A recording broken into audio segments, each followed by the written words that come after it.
आप सबको प्रणाम निवेदित करती हूँ। कैसे हैं आप सब? आशा करती हूँ कि आप सब बहुत बहुत बहुत अच्छे होंगे। अच्छा, मैं ना यहाँ पर अश्वमेध यज्ञ के कारण यहाँ पे अपोलो हॉस्पिटल के पास मैंने अपना निवास स्थान अपना बनाया हुआ है, नियत किया हुआ है, क्योंकि यहाँ से नजदीक पड़ता है। हार्डली 20-25 मिनट्स में मैं पहुँच जाती हूँ। और सुबह मैंने आज यज्ञ किया और अब मैं वापस जा रही हूँ कि थोड़ा काम करूंगी, फिर मैं शाम को लौट आऊंगी, क्योंकि अंधेरी से बहुत दूर पड़ता है आना जाना।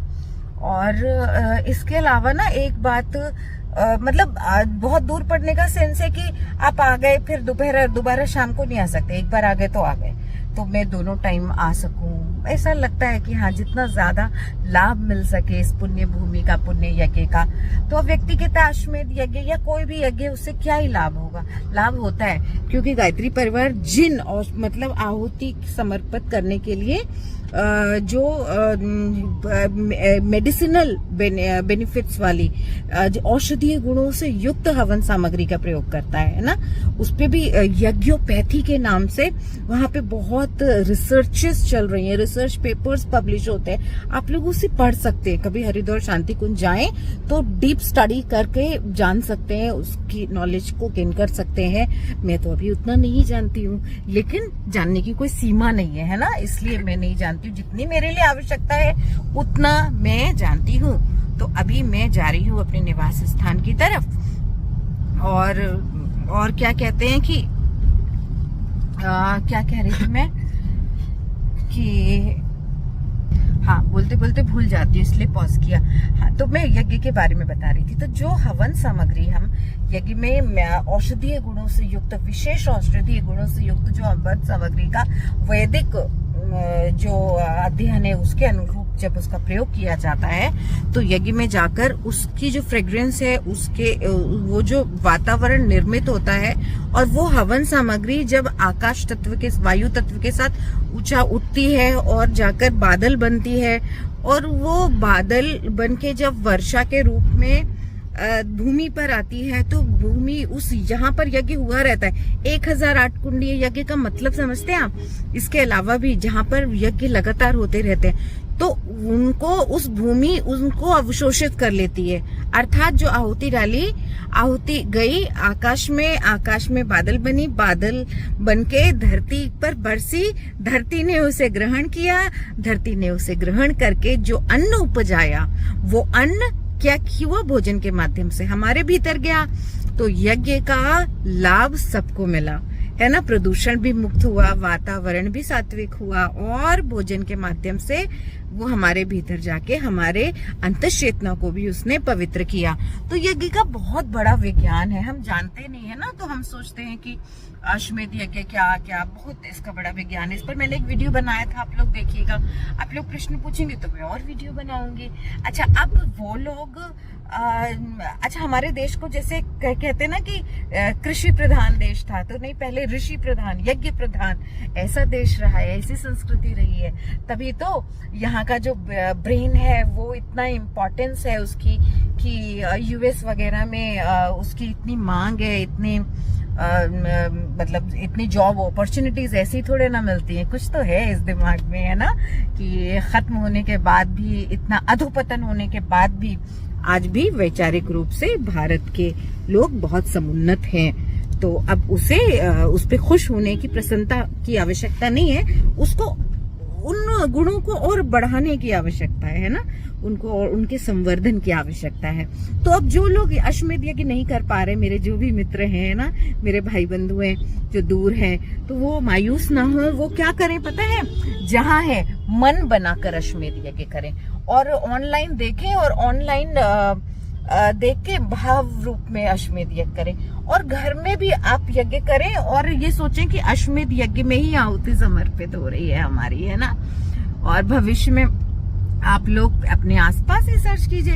यदि आपको अच्छी हवन सामग्री नहीं मिलती है तो फिर आप लोग शांति कुंज से मंगाइए, ऑनलाइन भी मंगा सकते हैं, जाके भी हरिद्वार, शांति कुंज हरिद्वार, क्योंकि वहां पर मैं ये नहीं कह रही, मैं प्रमोट नहीं कर रही किसी चीज को।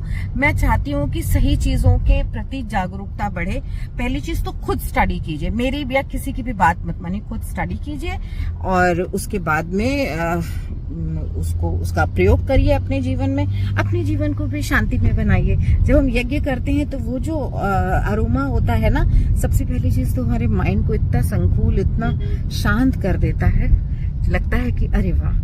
तो यज्ञ तो एक तो क्विक बेनिफिट जो होता है वो तो वैसे ही मिल जाता है। फिर जो मंत्रोच्चार है, वैदिक मंत्रों का उच्चारण है, वो सूक्ष्म रूप से जाकर हमारे जीवन पर जो असर डालते हैं आप सोच भी नहीं सकते। प्रतिदिन यज्ञ साधना करने वाले लोगों का जो ऑरा होता है ना, उनके संस्कार, उनका व्यवहार, उनका जीवन सब कुछ समुन्नत, उन्नत, प्रगति के पथ पर आगे बढ़ता चला जाता है। क्या बोलूं, कितना बोलूं, बोलते बोलते बात ही खत्म नहीं होती है। क्योंकि यज्ञ पिता गायत्री माता पिता के बारे में बात कर रही हूँ तो बात कैसे समाप्त हो सकती है, लेकिन समाप्त तो करनी पड़ेगी ना, क्योंकि अन्य काम भी करने हैं। एक दिन में मैं प्रयास ऐसा करती हूँ कि सोशल मीडिया पे आधे घंटे से ज्यादा का समय मेरा ना जाए।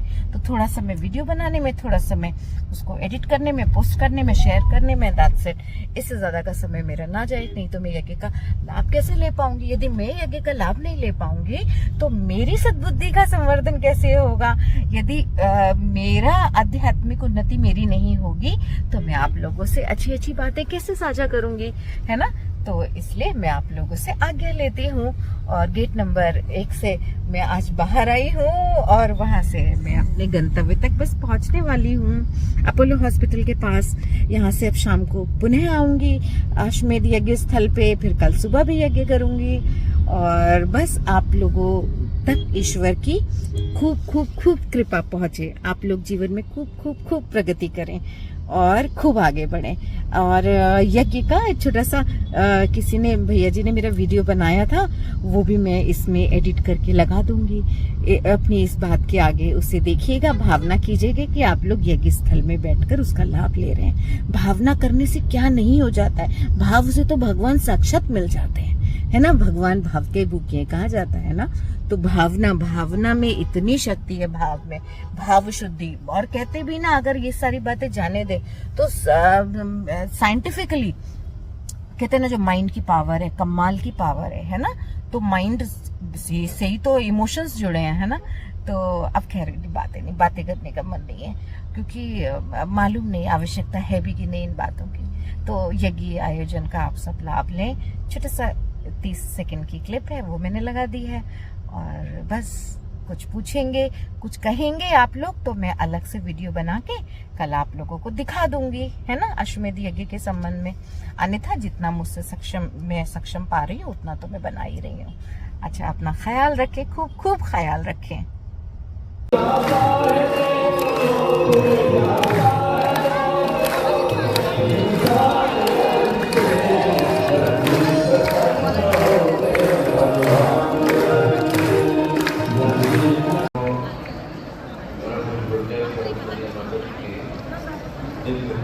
साक्ष्य मानते हुए माँ गायत्री के पावन पवित्र ईश्वरीय मंत्र के साथ अपने बात करना चाहता हूँ।